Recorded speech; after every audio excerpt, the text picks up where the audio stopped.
Polycystic ovarian syndrome में डाइन-35 के role के बारे में लास्ट मैंने एक सेशन किया था जिस पे आप लोगों का रिस्पांस बहुत अच्छा था और आप लोगों ने उस सेशन में बहुत इंटरेस्ट शो किया था।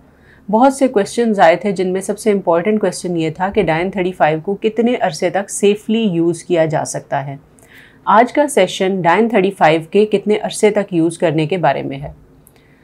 मैं आपको पहले भी गाइड कर चुकी हूँ कि डाइन-35 PCOS या पॉलीसिस्टिक ओवेरियन सिंड्रोम में सबसे ज़्यादा प्रिस्क्राइब की जाने वाली मेडिसिन है और इसके अंदर जो कि फीमेल हार्मोन्स इथेनाइल ईस्ट्राडायोल और साइप्रोटेरॉन एसीटेट यानी मेल टाइप हार्मोन को कम करने वाली अद्वियात मौजूद हैं।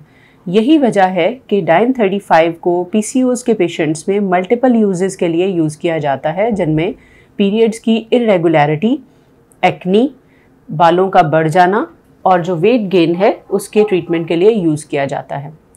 डाइन-35 को कितने अरसे तक हम सेफली यूज़ कर सकते हैं। आप सब ये बात जानते हैं कि ये जो पिल्स होती हैं या जो साइकिल्स की फॉर्म में होते हैं ये सब हार्मोन्स होते हैं। सो किसी भी हार्मोन की प्रिस्क्रिप्शन के लिए या उसके यूजेज के लिए आप सब ने सबसे पहले अपने गायनेकोलॉजिस्ट के पास जाकर उनसे रिटन प्रिस्क्रिप्शन लेनी है।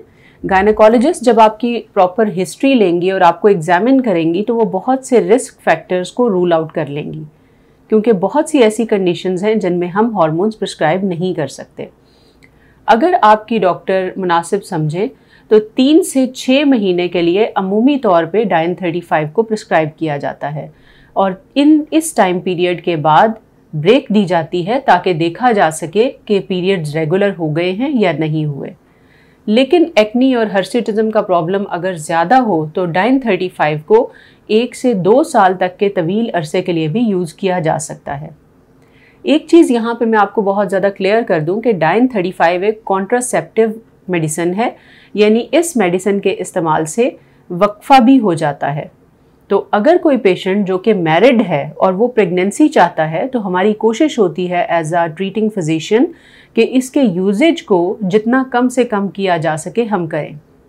यही वजह है कि मैंने आपको स्टार्ट में बताया कि 3 से 6 माह के लिए अमूमी तौर पे इसको प्रिस्क्राइब किया जाता है और यूज़ करवाया जाता है और उसके बाद इसके इफ़ेक्ट्स को देखा जाता है।